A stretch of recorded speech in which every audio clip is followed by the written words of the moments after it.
जी हाँ, स्वागत है आप सभी लोगों का एक बार फिर से आपकी इस चैनल जीके एग्जाम्स में। आज जो हमारा टॉपिक रहेगा वो रहेगा people's resistance against British rule before 1857। मैं आप सभी लोगों को थोड़ा सा एक टाइमलाइन के हिसाब से चला रहा हूँ। मैंने आपको पहले वीडियोस में क्या पढ़ाया था, सबसे पहले हमने पढ़ा था कि इंडिया की तरह जो यूरोपियंस ने किस तरीके से सी रूट डेवलप किया ताकि वो इंडिया पहुंच जाए। जब वो यूरोपियंस ने इंडिया के लिए रास्ता निकाला, उसके बाद हमने क्या पढ़ा कि सबसे पहले यहाँ पर पुर्तगाल्स आए, पुर्तगाल्स के बाद यहाँ पर डच पीपल आए, डच पीपल के बाद यहाँ पर इंग्लिश पीपल आए और इंग्लिश पीपल के बाद में यहाँ पर फ्रेंच पीपल आए। ये सारी चीज़ें मैंने आपको समझा दी। फिर उसके बाद हमें जो टॉपिक पढ़ना था असल में वो था कि फ्रेंच ये जो इंग्लिश लोग थे इन्होंने इन सारी तीन पावर्स को कैसे डोमिनेट किया, प्लस इन्होंने यहाँ पर कॉलोनाइजेशन कैसे किया। लेकिन वो आपके सिलेबस में ना होने के कारण से वहाँ से कुछ लिमिटेड क्वेश्चंस पूछे जाते हैं और फॉर दैट वेरी पर्पस मैं आपको वो सारी चीज़ें जैसे पानीपत की पहली, दूसरी और तीसरी लड़ाई के बारे में क्वेश्चन पूछा जाता है, या आपको बैटल ऑफ प्लासी वगैरह के बारे में क्वेश्चन पूछा जाता है, या जो भी टॉपिक उसमें से रहता है जिसके बारे में JKSSB या JKPSC क्वेश्चन पूछ सकता है वो आपको मैं करवा दूंगा। लेकिन आज का जो टॉपिक रहता है यहाँ पर कि 1857 से पहले लोगों ने कौन सी तहरीक उठाई। आपके सिलेबस में असल में टॉपिक क्या होता है, इंडियन नेशनल मूवमेंट्स होते हैं। इंडियन नेशनल मूवमेंट्स आपका टॉपिक होता है। देखो, इंडियन नेशनल मूवमेंट्स तो आपको स्टार्ट हो जाते हैं 1857 के बाद, लेकिन आपको क्वेश्चन कभी पूछा जाता है वहाबी मूवमेंट के बारे में, आपको सन्यासी रिवोल्ट के बारे में पूछा जाता है, या कभी कभी आपको मिदनापुर रिवोल्ट के बारे में पूछा जाता है, यानी कि कुछ चीजें ऐसी पूछी जाती है जो 1857 से पहले हुई, लेकिन वो भी नेशनल मूवमेंट्स की इंपॉर्टेंस रखते हैं। सो फॉर दैट रीजन मैं आप सभी लोगों को 1857 से पहले किस तरीके से हमने अंग्रेजों के खिलाफ आवाज उठाई और बाद में वही जाके इंडियन नेशनल मूवमेंट्स का सूरत जिन्होंने लिया, लेकिन फाउंडेशन कहां से स्टार्ट हुई, वो सारी चीजें इस वीडियो के माध्यम से समझने की कोशिश करते हैं। हमारा ये पूरा सीरीज चल रहा है। मैं आप सभी लोगों से रिक्वेस्ट करता हूं कि चैनल को जरूर सब्सक्राइब करके रखना और वीडियो के कमेंट में हमें जरूर बताना कि आपको हमारा पढ़ाना किस तरीके से लग रहा है। तो यहाँ पर अगर बात करेंगे बिफोर 1857, देखो 1857 के दिन क्या हुआ था, 1857 के साल में क्या हुआ था, फर्स्ट वॉर ऑफ इंडिपेंडेंस हुआ था, यानी कि इंडिया ने अपनी आज़ादी के लिए पहली लड़ाई लड़ी। तो यहाँ पर उससे पहले भी बहुत सारी लड़ाई लड़ी गई। एक साथ तो हम कोई भी लड़ाई लड़ने के लिए नहीं उतरते हैं ना। जैसे कि आप जम्मू एंड कश्मीर की एग्जाम्पल दे के चलते हैं तो यहाँ पर 1990 से मतलब यहाँ पर कॉन्फ्लिक्ट हुआ, फिर उसके बाद वो क्रैश किया गया, किस तरीके से क्या हुआ क्या नहीं हुआ वो अलग चीज़ें हैं। फिर 2008 में आपने अपराइजिंग्स फिर से देखी, फिर उसके बाद 2010 में आपने अपराइजिंग्स देखी, 2010 के बाद 2016 में आपने अपराइजिंग्स देखी, फिर उसके बाद देखो मतलब उस वक्त से कितनी तरीके की अपराइजिंग्स आती है।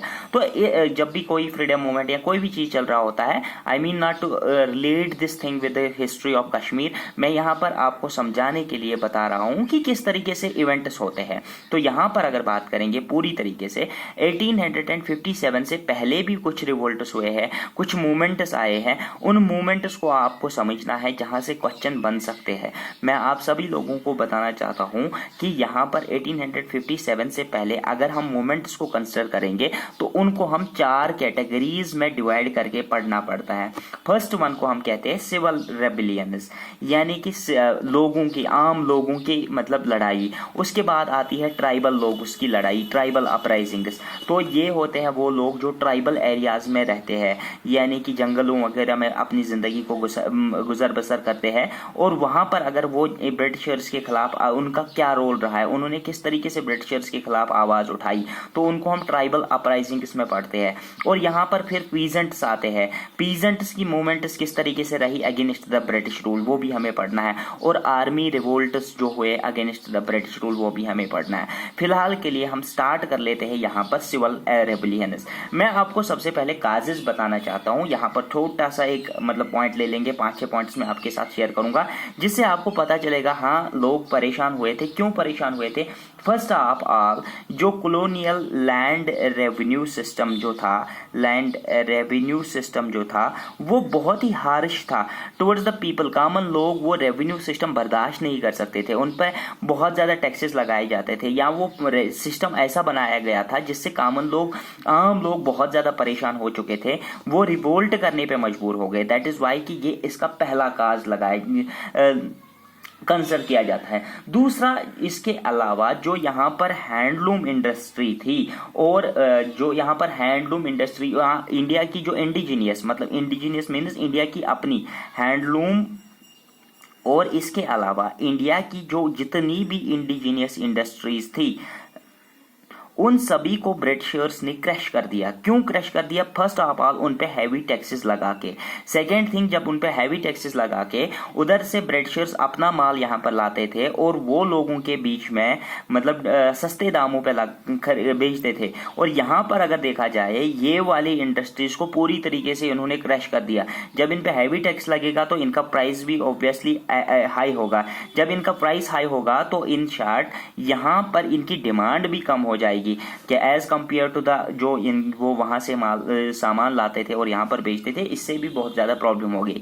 इससे जब प्रॉब्लम होगी, जब ये इंडस्ट्रीज पूरी तरीके से खत्म होगी, तो इसमें जो लेबर था वो लेबर शिफ्ट किसकी तरह किया? एग्रीकल्चर की तरफ किया। एग्रीकल्चर की तरफ जब उन्होंने शिफ्ट किया तो एग्रीकल्चर पे ज्यादा दबाव पड़ गया, क्योंकि इस पे ऑलरेडी कुछ मतलब कुछ लोग कुछ परसेंटेज, मान लो 50% या 40% लोग काम करते थे, अब 10-20% और जुड़ गए। लेकिन खाना तो ये उतना ही दे देगा ना, 10 बंदों के लिए अगर खाना निकलता था, अब इसमें 20 बंदे काम करने लगे, तो यहाँ पर प्रेशर बढ़ गया एग्रीकल्चर पे, तो इससे भी लोग परेशान हो गए थे। इसके अलावा यहाँ पर कुछ एक्सप्लॉयटेशंस हो रही थी, जिन कारणों की वजह से जो कॉमन लोग थे वो रेबेलियन करने के लिए, रिवोल्ट करने के लिए तैयार हो गए। अब सिविल अपराइजिंग्स की अगर देखेंगे, सबसे पहले अगर इस पे बात करेंगे, सिविल अपराइजिंग्स पे अगर सबसे पहले बात करेंगे, तो इसमें हमें देखना है कि किन किन लोगों ने सिविल अपराइजिंग स्टार्ट की है।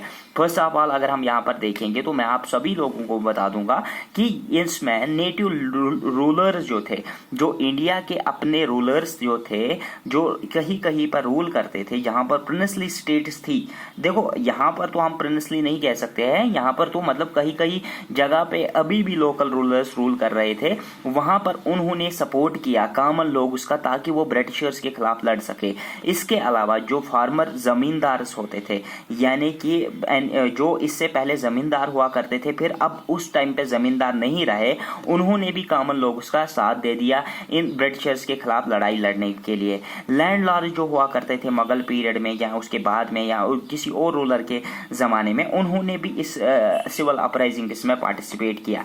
इसके अलावा पॉलीगर्स जो थे, पॉलीगर्स एक तबका माना जाता है, डेक्कन पीपल जो डेक्कन एरिया है, अगर ये हमारा इंडिया है, जो इसका ये साउदर्न पार्ट जो है, ये वाला पोर्शन जो है ये डेक्कन एरिया कहलाता है। ये वाला पोर्शन, अगर ये मान लो यहाँ पर हमारा इंडिया है, पूरी तरीके से देख लेते हैं, तो यहाँ पर हमारा ईस्टर्न पार्ट आता है, फिर यहाँ पर ऊपर हमारा जम्मू कश्मीर आ जाता है। तो ये आप सभी लोगों को पता होगा कि इस तरीके से हमारे भारत का कुछ मैप है। तो ये वाला पोर्शन जो इसमें आ जाता है वो हमारा डेक्कन एरिया कहलाता है, और इसी में पॉलीगर्स रहते थे, वो इन्होंने भी सिविल अपराइजिंग में बहुत ज़्यादा पार्टिसिपेट किया। सबसे पहले अब यहाँ पर क्वेश्चन कहाँ से बन सकता है, ये बेसिक्स था आप सभी लोगों को समझने के लिए। तो यहाँ पर सबसे पहला जो रिवोल्ट हम सिविल अपराइजिंग में देखते हैं उसको कहते हैं सन्यासी रिवोल्ट। बेटा क्या कहते हैं? सन्यासी रिवोल्ट। अब सन्यासी रिवोल्ट 1763 में स्टार्ट हुआ और 1800 में खत्म हुआ। अब ईस्टर्न इंडिया, यहाँ पर मैंने आपको मैप में दिखाया था, ये इसको क्या कहते हैं? नॉर्दर्न इंडिया कहते हैं, ठीक है। इसको क्या कहते थे? साउदर्न इंडिया कहते थे, और इसको ईस्टर्न इंडिया कहते थे, और इसको वेस्टर्न इंडिया कहा जाता है। ये वेस्ट मोस्ट पार्ट होता है, ये ईस्टर्न पार्ट होता है। जो ईस्टर्न स्टेट्स यहाँ पर थे, इन्होंने जो रिवोल्ट स्टार्ट किया, वहां पर एक टाइप ऑफ क्लास या ग्रुप ऑफ पीपल कह सकते हो, जिनको हम सन्यासीज कहते हैं। सन्यासियों ने ये रिवोल्ट स्टार्ट किया अगेंस्ट ब्रिटिश रूल, क्योंकि इनके ऊपर बहुत ज़्यादा जुल्म किया जाता था। और इस रिवोल्ट की सबसे ज़्यादा खुसूसियत ये है कि हमारे पास जो भारत का सबसे फेमस नारा है जो वंदे मातरम है। जो वंदे मातरम का नारा है वो इसी सन्यासी रिवोल्ट से आया है। असल में वो कहाँ से आया है, इस पीरियड में एक नॉवल लिखी गई, उस नॉवेल का नाम था आनंद मात। आनंद मात जो नावल लिखी गई, उस नावल से ही वंदे मातरम का कंसेप्ट आया है। आप सभी लोगों को क्वेश्चन पूछा जा सकता है, एसएसबी भी बहुत बार पूछ लेगा, एसएससी ने बहुत बार ये क्वेश्चन पूछा है कि आनंद मात जो है वो किस रिवोल्ट के दौरान लिखी गई, वो सन्यासी रिवोल्ट के दौरान लिखी गई। अब इस पे ये भी क्वेश्चन आ सकता है कि वंदे मातरम का जो कंसेप्ट है वो किस नावल से लिया गया है, वो आनंद मात नावल से लिया गया है और वो सन्यासी रिवोल्ट पे लिखी गई थी। तो ये ईस्टर्न इंडिया में स्टार्ट किया गया ये रिवोल्ट बहुत ही ज्यादा इंपॉर्टेंस रखता है इंडियन हिस्ट्री के एस्पेक्टिव के रिलेटेड। उसके बाद अगर हम सेकेंड की बात करेंगे, सेकेंड मोस्ट जो अपराइजिंग रही है, सिविल अपराइजिंग जो हम पढ़ रहे हैं, हमने 4 टाइप्स ऑफ अपराइजिंग पढ़नी है, सिविल, ट्राइबल, पीजेंट और आर्मी। उसमें हमने सबसे पहले उठाया सिविल। सिविल के बारे में पूरी तरीके से सारी चीजें डिस्कस कर लूंगा जो एग्जाम पॉइंट ऑफ व्यू से इंपॉर्टेंट रहती है। देखो, दूसरे उधर इधर की बातें करने से बहुत ज़्यादा इंपॉर्टेंट ये है कि आप लोगों के जहन में मतलब दिमाग में कुछ इन्फॉर्मेशन आ जाए और उस इन्फॉर्मेशन से आपको फ़ायदा मिलना चाहिए। इसी बात पे चैनल को सब्सक्राइब कीजिए और वीडियो को ज़रूर लाइक करना। तो यहाँ पर अगर देखेंगे कि civil rebellion of Awadh, civil rebellion of Awadh ये कब स्टार्ट हुआ बेटा, ये 1799 में स्टार्ट हुआ। कब हुआ, 1799 में। अब यहाँ पर इस रेबेलियन की अगर बात करेंगे तो यहाँ पर हमारा रूलर उस वक्त जो था वजीर अली खान, जो अवध का 4th नवाब था। अवध का 4th नवाब कौन था, वजीर अली खान। अब आपके लिए यहाँ पर क्वेश्चन है, नीचे कमेंट सेक्शन में भर दो कि who was the first Nawab of Awadh, मतलब ये डिसिडेंटेड बाय द मुगल्स। ये आपको यहाँ पर पूरी तरीके से फिल करना है कमेंट सेक्शन में। अगर आपको नहीं आता है तो मैं आपको थोड़ी देर में बता दूंगा। वजीर अली खान जो था वो 4th नवाब ऑफ अवध था और उसको ब्रिटिशर्स ने रिमूव किया अपनी सल्तनत से। उसके बाद उसको बनारस भेज दिया गया। जब उसको बनारस भेज दिया गया, वहां पर उसको दिया गया पेंशन, कुछ रुपया दे दी गई। जब उसको पेंशन दिया गया, बोला गया कि आप यहीं पर रहो और आपको अब हुकूमत चलाने की कोई जरूरत नहीं है, और डायरेक्टली जो ये मतलब अवध था ये ब्रिटिशर्स के कंट्रोल में आ गया। लेकिन यहाँ पर प्रॉब्लम कहाँ पर आती है, रिवोल्ट कैसे स्टार्ट हो जाता है, जब ये बनारस जाता है, ये वहां पर एक ब्रिटिश रेजिडेंट को मार देता है। ये वजीर अली खान जो था ब्रिटिश रेजिडेंट को मार देता है। जब वो ब्रिटिश रेजिडेंट को वहां पर मार देता है, उसके बाद इसको पकड़ा जाता है और उसके पकड़ जाने के साथ साथ ही यहाँ पर रिवोल्ट स्टार्ट हो जाता है। और उस रिवोल्ट को हम क्या कहते हैं, सिविल रेबेलियन ऑफ अवध, जो 1799 में स्टार्ट हुआ। अब अगर यहाँ पर देखेंगे पॉलीगर रिवोल्ट, मैंने आपको अभी बताया था पॉलीगर किनको कहते हैं, वो लोग जो दक्कन एरिया में रहते हैं उनको क्या कहते हैं, पॉलीगर्स कहते हैं। अब पॉलीगर ने कब रिवोल्ट किया अगेंस्ट द ब्रिटिश रूल, 1781 में। और इन्होंने क्यों रिवोल्ट किया, क्योंकि यहाँ पर हैवी टैक्सेशन डिमांड करते थे ब्रिटिशर्स, तो इन्होंने रिवोल्ट किया। उसके बाद हम देखते हैं कच्छ रेबेलियन। इस पे आपको यही चीज याद रखना है, कच्छ रेबेलियन जो था, कच्छ रेबेलियन 1819 में स्टार्ट हुआ और इसका जो फाउंडर था राजा ब्रह्माल सेकंड थे, राजा ब्रह्माल सेकंड थे। तो इन्होंने कच्छ रेबेलियन स्टार्ट किया। उसके बाद बरेली अपराइजिंग की बात आ जाती है। और बरेली अपराइजिंग जो था वो क्यों स्टार्ट किया गया, क्योंकि लोगों के ऊपर इम्पोजिशन ऑफ पुलिस टैक्स लगाया दिया गया था। और यहाँ पर अगर देखेंगे, यहाँ पर मैं एक पॉइंट बताना भूल गया, ये जो कच्छ रेबेलियन था, ये जो राजा ब्रह्माल सेकंड थे, इन्होंने क्या किया, इन्होंने अफगान ट्रूप्स, अफगान और अरब यानी कि सऊदी अरब और अफगान ट्रूप्स की हेल्प भी ली थी ताकि वो ब्रिटिशर्स के खिलाफ लड़ सके, लेकिन अल्टीमेटली ये भी नाकाम रहे। यहाँ पर अगर बरेली अपराइजिंग की बात करेंगे तो जब लोगों के ऊपर पुलिस टैक्स लगा दिया गया तो वो मतलब पूरी तरीके से ब्रिटिशर्स के खिलाफ हो गए और उन्होंने एक रिवोल्ट छेड़ा। उस रिवोल्ट का नाम ही रखा गया बरेली अपराइजिंग। और ये कहाँ पर स्टार्ट हुआ, बरेली में स्टार्ट हुआ। तो बरेली अगर बात करेंगे, उसके बाद जो हमें पढ़ना है वो आता है पीका रेबेलियन। पीका रेबेलियन क्या है, तो ये पूरी तरीके से समझने की बात करते हैं। तो पीका किसको कहते हैं? फर्स्ट ऑफ ऑल आप सभी लोगों को पता होना चाहिए, जो पीका जो होते हैं वो होते हैं फुट सोल्जर्स। जो आर्मी में फुट सोल्जर्स यानी कि पैदल चलने वाले सोल्जर्स जो होते हैं, कुछ लोग टैंक चलाते हैं उनको टैंक सोल्जर्स कह सकते हैं, मतलब कुछ लोग तोप चलाते हैं, कुछ लोग कुछ और चीज चलाते हैं, और जो पैदल चलते हैं ना, पहले के जंगों में हम देखते थे कुछ घुड़सवार हुआ करते थे, उनको मतलब हार्स राइडर्स भी कहा जाता था, यानी कि मतलब जो घोड़े पे लड़ते थे, कुछ लोग हाथियों पे जंग लड़ते थे, लेकिन जो पैदल चलने वाले सिपाही हुआ करते थे उनको पीकास कहा जाता था। अब यहाँ पर ये इन्होंने रेबेलियन छेड़ा, इन आर्मी मैनों ने रेबेलियन छेड़ा, कब छेड़ा? 1817 में। अब यहाँ पर आपके लिए क्वेश्चन है, जब ये आर्मी मैनों ने रिवोल्ट छेड़ा था, इनको आर्मी मैनों का नाम पड़ा, लेकिन यहाँ पर ये सिविल अपराइजिंग्स में हम क्यों पढ़ रहे हैं? देखो यहाँ पर छोटी सी बात ये है, क्योंकि ये स्टार्ट तो इन्होंने किया था, लेकिन बाद में ये पूरी तरीके से लोगों का रिवोल्ट बना, दैट इज वाई कि इसको सिविल अपराइजिंग्स में ही पढ़ा जाता है। पीका रेबेलियन जो था 1817 में स्टार्ट हुआ था, और इसको कहा जाता है उड़ीसा's फर्स्ट वार ऑफ इंडिपेंडेंस। कभी कभी ये क्वेश्चन भी पूछा जाता है ताकि आपकी जनरल नॉलेज को चेक किया जाए कि उड़ीसा's फर्स्ट वार ऑफ इंडिपेंडेंस किसको कहते हैं? पीका रेबेलियन ऑफ 1817 को। अब यहाँ पर अगर लीडर की बात करेंगे तो इस रिवोल्ट का, इस रेबेलियन का रिवोल्ट कौन लीडर जो था वो था जागा बंधु। अब इसमें काजेस क्या थे? इस रेबेलियन के काजेस क्या थे? और इसमें जो इमीडिएट काज था वो साल्ट प्राइस इंक्रीज किया गया, और लैंड रेवेन्यू पॉलिसी जो हर किसी रिवोल्ट का अल्टीमेटली काज रहता है वो भी यहाँ पर इंक्लूड किया गया उस वक्त। तो यहाँ पर अगर देखेंगे उसके बाद आता है अहोम रिवोल्ट। अब अहोम रिवोल्ट क्या किसको कहते हैं, क्यों ये हुआ? 1828 में अहोम रिवोल्ट देखा जाता है। अगर यहाँ पर देखा जाए पूरी तरीके से तो लीडर जो इसके थे गोमदार कोनवर या कन्वर भी आप कह सकते हो, जो अहोम प्रिंस थे, उन्होंने इस रिवोल्ट को स्टार्ट किया, अहोम स्टेट्स में इसको स्टार्ट किया। अब मैं आपको पूरी तरीके से समझा दूंगा ये किस तरीके से स्टार्ट किया गया।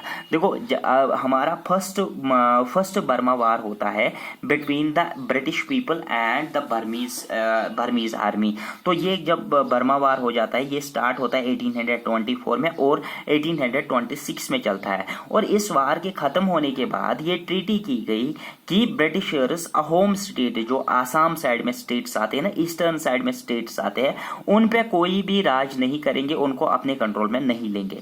लेकिन होता क्या है, ब्रिटिशर जो है वो अहोम स्टेट्स को अपने कंट्रोल में लेने की कोशिश करते हैं, और वहां का जो प्रिंस था गोमदार कोनवर जो था, उन्होंने रिवोल्ट छेड़ा with the help of common people against the British rule. उस रिवोल्ट का नाम पड़ा अहोम रिवोल्ट ऑफ 1828। उसके बाद सूरत साल्ट एजिटेशन स्टार्ट हो जाती है। सूरत साल्ट एजिटेशन को अब हम देखते हैं 1844 में। सूरत साल्ट एजिटेशन इसलिए स्टार्ट की गई क्योंकि salt duty was raised from 50 पैसा टू 1 रुपीज, कि इसमें डायरेक्टली 50% का मतलब इजाफा किया गया। Literally it was withdrawn, this agitation was withdrawn by the people, but एक रिवोल्ट हमको देखने को मिला, एक एजिटेशन हमको देखने को मिली, और उस एजिटेशन का नाम था सूरत साल्ट एजिटेशन। उसके बाद हमें जो पढ़ना है वो नंबर 9th रिवोल्ट पढ़ना है हमें, वो रहता है वहाबी मूवमेंट, जो 1830 में स्टार्ट हुआ और 1861 में लगभग कंक्लूड हुआ। और इसको इस्लामिक दो तरीके की मूवमेंट होती है, एक तो रिवाइवलिस्ट मूवमेंट होती है, और दूसरा एक तो रिवाइवलिस्ट मूवमेंट होती है, दूसरा चेंज मूवमेंट होती है। उसको एग्जैक्टली नाम मुझे याद नहीं आता है। एक तो मतलब किसी तरीके से किसी चीज को उजागर करना, नए से उसमें शेप वेप दे देना, कुछ भी अगर गलत हो रहा हो उसको रिवाइवल करना, लेकिन दूसरा चेंज ही करना, कंसेप्ट ही बदल देना। तो दो तरीके की मूवमेंट्स होती है, एक तो रिवाइवलिस्ट मूवमेंट होती है, दूसरी चेंज मूवमेंट होती है। उसका नाम मैं थोड़ी देर में बता दूंगा अगर क्लिक करता है। तो इस्लामिक रिवाइवलिस्ट मूवमेंट जो थी वो वहाबी मूवमेंट थी। अब इसको स्टार्ट किसने किया था? अहमद शाह ने। तो अहमद शाह जो राय बरेली के थे उन्होंने इस मूवमेंट को स्टार्ट किया था। लेकिन यहाँ पर क्वेश्चन बहुत बार पूछा गया था, Wahabi movement was started by Abdul Wahab, Shah Wahabullah, Ahmad Shah और चौथा ऑप्शन कोई और होता है। तो आमतौर पर इसमें देखा गया है कि अब्दुल वहाब पे टिक करते हैं। असल में जो अहमद शाह था राय बरेली का, उनको इंस्पिरेशन मिली थी कहाँ से? उनको दो बंदों से बहुत ज्यादा इंस्पिरेशन मिली थी।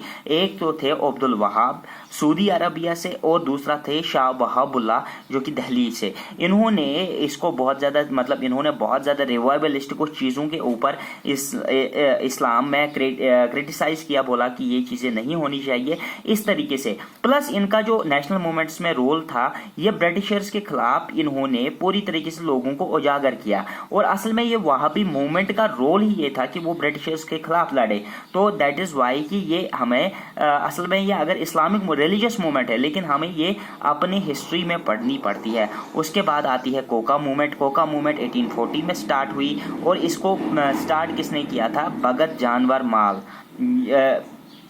भगत जवाहर